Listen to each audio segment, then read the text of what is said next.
Hello my wonderful friends आपण मानक स्वागत अभिनंदन। आज आम क्राउन रूल विषय पढ़ा जोटा कि 1858 रु 1947 पर्यंत चली। एक्चुअली गत क्लास रे आम कौन पढ़ी टिके बुझी दिंतु। गत क्लास रे एक्चुअली कंपनी रूल पढ़ी। कंपनी रूल जो हिस्टोरिकल बैकग्राउंड चैप्टर चली गोटे हूँ कंपनी रूल आ गोटे हूँ क्राउन रूल। कंपनी रूल हूँ 1773 रु 1853 पर्यंत ये सब एक्ट अच्छी ना। आ क्राउन रूल हूँ 1858 रु 1947 माने आम इंडिया जेबे आम देश जेबे स्वाधीन है बुझे। हिस्टोरिकल बैकग्राउंड दुईटा पार्ट रे ये पार्टा में पढ़ी सारी। तो आज आम पढ़े क्राउन रूल। ठीक अच्छे। ये क्राउन रूल बहुत गुड़ा एक्ट पास होता ब्रिटिश पार्लियामेंट रे भारत को शासन करने मु कह शासन शोषण करने। सो एने आम क्राउन रूल जो जो एक्ट अच्छी गोटी गोटी करके डिस्कसन करवा। आपण मैंने समस्ते केयरफुली पढ़ंतु टेलीग्राम चैनल जॉइन कर जातु। तो चलते प्रथम देखा गवर्नमेंट ऑफ इंडिया। यहाँ हूँ गवर्नमेंट ऑफ इंडिया एक्ट 1858 या विषय तीन चारोटी पॉइंट मन रखा पड़ो। प्रथम कथा हूँ गवर्नमेंट ऑफ इंडिया एक्ट 1858 केबे हैला एवं कहीं 1858 तो है कहीं कारणटा कौन बुझंतु। एक्चुअली 1857 रे सिपाही विद्रोह। इन 1857 we experienced Sipahi mutiny, and out of that Sipahi mutiny, British government came to know the discontent among Indians. भारतीय मानक भितर डिसकंटेंट बा असंतोष को लक्ष्य करी ब्रिटिश गवर्नमेंट कौन कले एक्ट ऑफ गुड गवर्नेंस माने गुड गवर्नेंस दबा ना रे 1858 एक्ट पास कले जहाँ को गवर्नमेंट ऑफ इंडिया एक्ट 1858 कहले। गवर्नमेंट ऑफ इंडिया माने ब्रिटिश पार्लियामेंट पास करुचे तार ना दे देला गवर्नमेंट ऑफ इंडिया एक्ट। तो ए एक्ट रे कौन कौन हैला डबल गवर्नमेंट समाप्त करागला। डबल गवर्नमेंट एठी कौन बुझो। डबल गवर्नमेंट जो board of control court of directors थिला। कोर्ट ऑफ डायरेक्टर के बेहितला 1773 रे एवं आपनकर board of control 1784 Pitt's India Act हेतला। रेगुलेटरी एक्ट समय रे कोर्ट ऑफ डायरेक्टर थिला। ठीक अछि। एवं पीट्स इंडिया एक्ट 1784 रे कोन हेतला बोर्ड ऑफ कंट्रोल थिला। Court of director commercial function कथा बुझुतला एवं बोर्ड ऑफ कंट्रोल एडमिनिस्ट्रेटिव बा पॉलिटिकल कथा बुझुतला एक्टिविटीज बुझुतला। से दुईटा को मिसै के कहा जाय डबल गवर्नमेंट जोटा कि समाप्त कर दिया गला केबे 1858 में। तार कारण होची British government direct ruling start कला इंडिया को। So you should remember direct ruling started from this government of India act 1858। Clear हैला। एबे ईस्ट इंडिया कंपनी ना ईस्ट इंडिया कंपनी विदाय जाइछि बुझियो। ईस्ट इंडिया कंपनी शासन काल कंपनी रूल जहाँ कहती 1773 रु 1853 पर्यंत थिला माने सिपाही विद्रोह पर्यंत थिला। Are you getting my point. तापरे आउ कोन हला ए दुटा पॉइंट बुझले। तापरे न्यू ऑफिस गोटे क्रिएट कराला जार ना होची secretary of state. Secretary of state means you can say a minister for India. Secretary को इंग्लैंड रे माने भारत रे मंत्री कहते। आज का डेट रे सेक्रेटरी कथा कहूनी। ब्रिटिश गवर्नमेंट रो secretary means minister right. So minister for of state माने सेक्रेटरी ऑफ स्टेट माने मिनिस्टर फॉर इंडिया। आमको माने शासन करने गोटे नुआ ऑफिस टे क्रिएट कले सेक्रेटरी ऑफ स्टेट। क्लियर। सार रोजवुड जे थिले सार रोजवुड ये थिले प्रथम सेक्रेटरी ऑफ स्टेट एवं तांको हेल्प करने 15 जने मेंबर मध्य थिले। ठीक है 15 जने मेंबर भी थिले। एति कथा आपन को 1858 रो माने एक्ट विषय जानियार अछि। आ ए एक्ट को मध्य कहा जाय एक्ट ऑफ गुड गवर्नेंस। कौन कहती act of good governance. Act of good governance. କାରଣ ଯେହେତୁ ସିପାହୀ ବିଦ୍ରୋହ ହେଇଯାଇଥିଲା ନା, ଲୋକମାନେ ଅସନ୍ତୁଷ୍ଟ ଥିଲେ, ତାଙ୍କୁ ଗୋଟେ ଲଲିପପ୍ ଦେବା ପାଇଁ government of India act 1858 pass କରାଗଲା ଏବଂ ତାକୁ ଆକ୍ଟ ଅଫ୍ ଗୁଡ୍ ଗଭର୍ଣ୍ଣାନ୍ସ କହିଲେ। ଏତିକି କଥା ଆପଣ ଜାଣିବାର ଅଛି। ତାପରେ ଆମେ ନେକ୍ସଟ ଆକ୍ଟ ଯାହାକୁ କୁହନ୍ତି ଇଣ୍ଡିଆନ କାଉନସିଲ ଆକ୍ଟ, ତା ବିଷୟରେ ଡିସ୍କସନ କରିବା। ଏଥିରେ କିଛି ପଏଣ୍ଟ ଅଛି। ପ୍ରଥମ ଥର ପାଇଁ 1861 ମସିହାର ଯୋଉ ଆକ୍ଟ ଆସିଥିଲା, ସେଥିରେ ନା ଭାରତୀୟ ମାନଙ୍କୁ ଲ ମେକିଂ ପ୍ରୋସେସରେ ଯୋଡ଼ାଗଲା।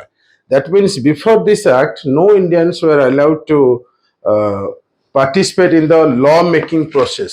ଲ ମେକିଂ ପ୍ରୋସେସରେ କୌଣସି ପ୍ରକାର ପାର୍ଟିସିପେସନ ନଥିଲା ଭାରତୀୟ ମାନଙ୍କର, କିନ୍ତୁ ଏଇ ଆକ୍ଟରେ କ'ଣ ହେଲା ନା ମାନେ ପାର୍ଟିସିପେଟ୍ କରିବାକୁ ଦିଆଗଲା। ଯେମିତି ପାଟିଆଲ ଅଛି, ମେଟେରିଆଲ ଦେଖନ୍ତୁ ଲେଖା ହେଇଛି, ବନାରସର ରାଜା, ପାଟିଆଲ ରାଜା ଏବଂ ଦିନଙ୍କର ରାଓ।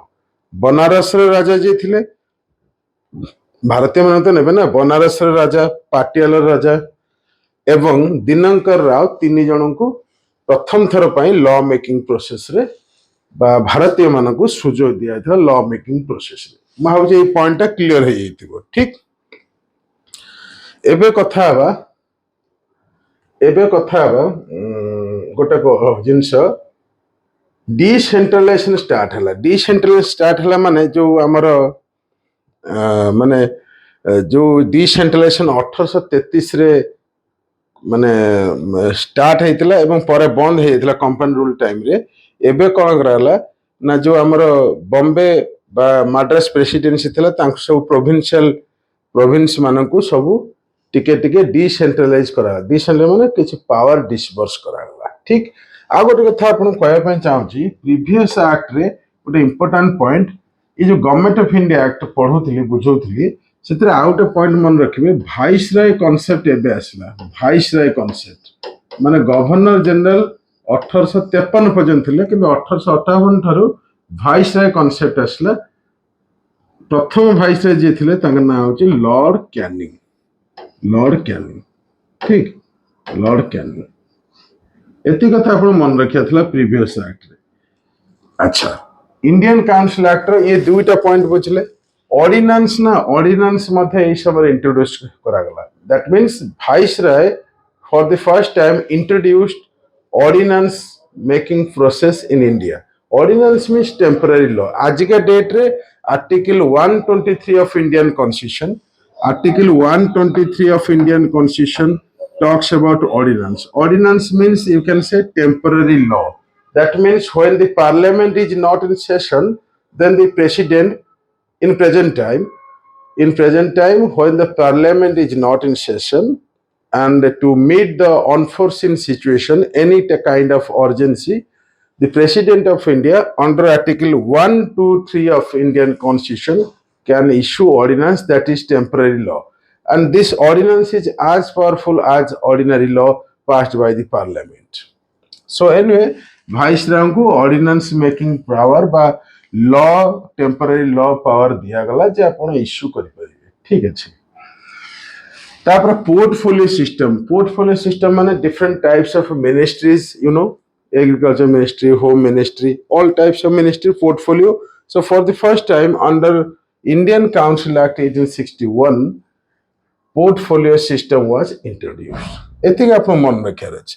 आ गोटे कथा शेष पॉइंट ए एक्ट न्यू लेजिस्लेटिव काउंसिल मध्य हेइथिला बेंगल रे 1862 रे, नॉर्थ वेस्टर्न प्रोविंस रे हेइतिला 1886 रे एवं पंजाब रे हेइतिला 1897 रे।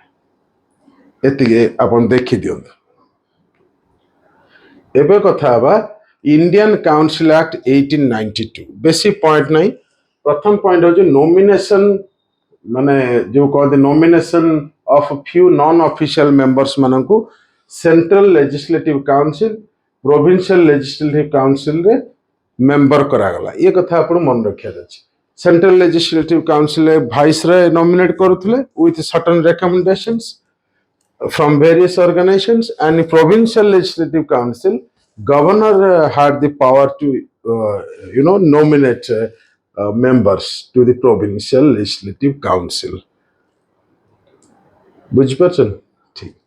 तापरे बजेट डिस्कशन स्टार्ट है मु आपन कहि रखिया चाहूची प्रथम थर पई बजेट एक्चुअली प्रीवियस एक्ट जो अछि 1861 जस्ट 1860 मसरे बजेट इंट्रोड्यूस हेतला किंतु आपण मन रखिया पड़ियो बजेट डिस्कशन जाइकरी 32 इयर्स पर स्टार्ट हला आमे आज के डेट रे भी जो budget actually there is no such word budget in Indian constitution however under article 112 of Indian Constitution talks about annual financial statement. Annual financial statement बोली कुआ जाए जहाँ को आपण बजेट बोली कहती ठीक अछि एबे का कथा आज को annual budget annual financial statement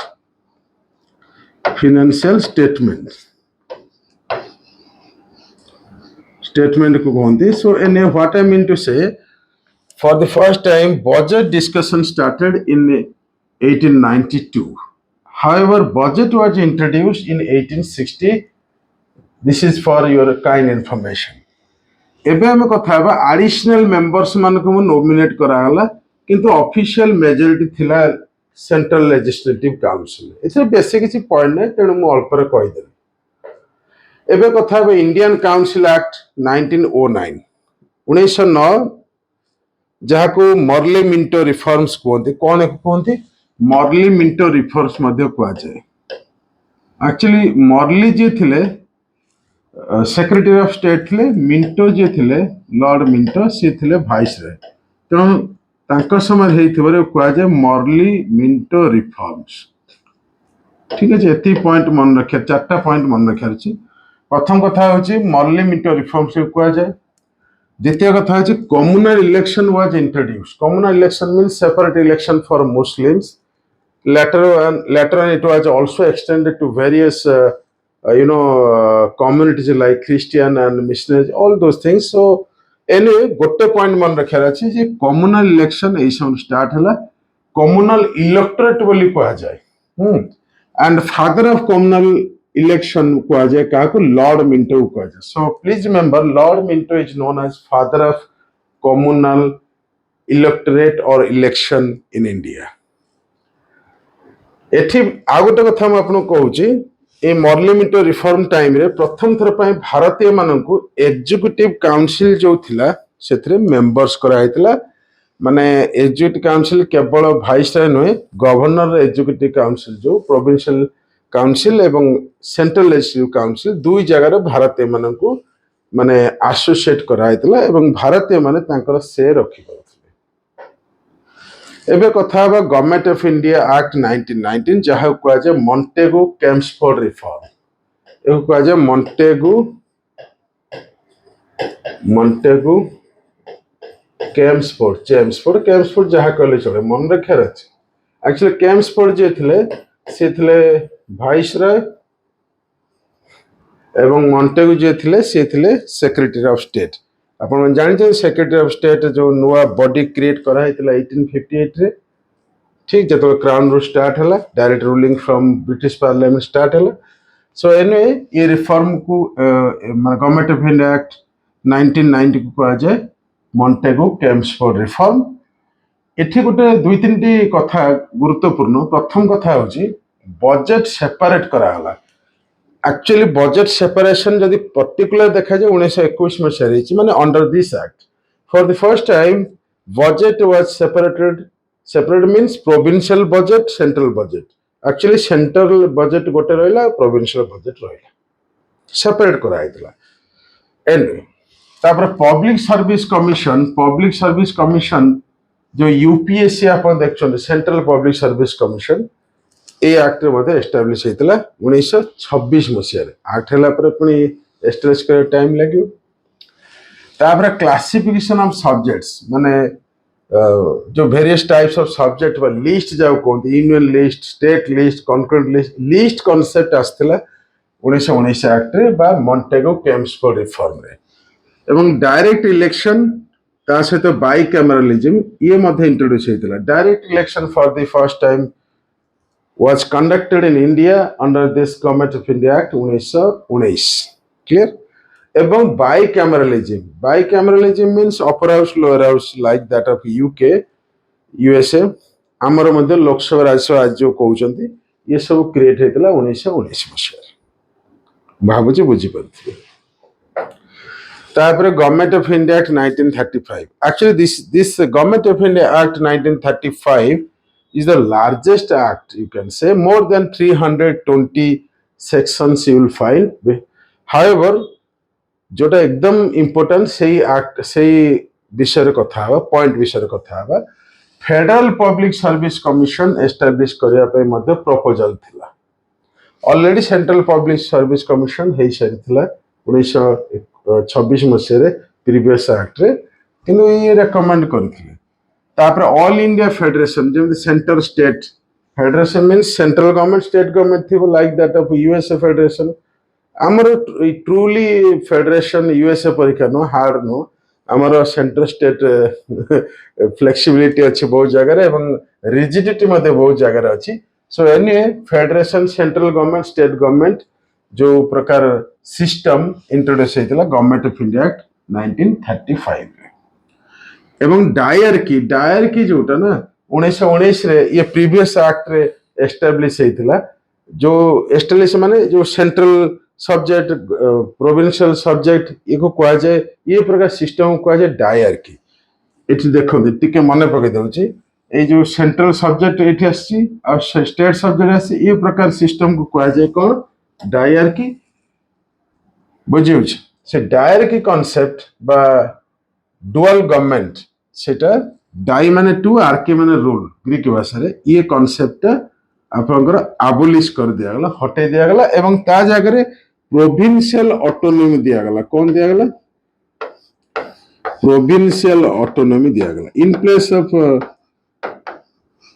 dyarchy provincial autonomy को प्राधान्य दिया गला। ठीक है एवं reserve bank of India RBI was establish under this act बुझे परवर्त अवस्था नेशनलाइज बहुत पिला जानि था रिजर्व बैंक नेशनलाइज होता है कारण प्रथम से प्राइवेट थिला। सो एनीवे आमे एको इकोनॉमिक क्लास रे डिस्कशन करिया एवं फेडरल कोर्ट मध्य एस्टैब्लिश करा गला government of India act 1935 under रे एति कि बेसी किछि अदर नाही। तापरे क्राउन रूल रो लास्ट एक्ट जा को जे इंडियन इंडिपेंडेंस एक्ट ता विषय डिस्कशन करिया। प्रथम कथा होची this act finished the British rule in India. That means simply you can say this is the end of British rule in India and British partition करथिले भारत पाकिस्तान दुईटा हेतिला एवं कुहा गला नो एक्ट जो भी एक्ट बाय ब्रिटिश पार्लियामेंट रे पास करा जिवो ई एक्ट परे आउ इंप्लीमेंट हेई परिबो नाही भारत आउ पाकिस्तान पई ये कथा मते हला। इंडिपेंडेंस हमको मिल गला बुझियो देश कहार इंडिपेंडेंस दउची कि। सो एनीवे तापर सिविल सर्विस को डिसकंटिन्यू करा गला कि परवर्त अवस्था इंडिपेंडेंस पर आमे तो कंटिन्यू करले कारण सरदार पटेल कहले they are the steel pillars of democracy India सेति पई कंटिन्यू होई जे बहुत बड़े कारण एवं office of viceroy secretary of state जो प्रकार सो ऑफिस तला ये सब किछि कोन करा गला अबोलिश करा गला। ठीक अछि आ कॉन्स्टिट्यूएंट असेंबली जो कॉन्स्टिट्यूएंट असेंबली संवैधानिक सभा संविधान तैयारी करने पे इंडिया पाकिस्तान को प्रपोजल दिया हितला एवं जे पर्यंत गवर्नमेंट ऑफ इंडिया एवं government of Pakistan constituent assembly संविधान तैयारी करी नांती संवैधानिक सभा द्वारा से पर्यंत गवर्नमेंट ऑफ इंडिया एक्ट 1935 रो जो सेक्शन अछि बहुत गुडे सेक्शन अछि से एक्ट द्वारा शासन करि परिबे एडमिनिस्ट्रेशन करि परिबे। ये थिला एक्चुअली आपनकर क्राउन रूल जहाँ को मु चेष्टा कले खूब कम समय भितर बुझिया पे मु भाबुची आपन माने बुझि परथिबे। Thank you very much love you guys thank you very much.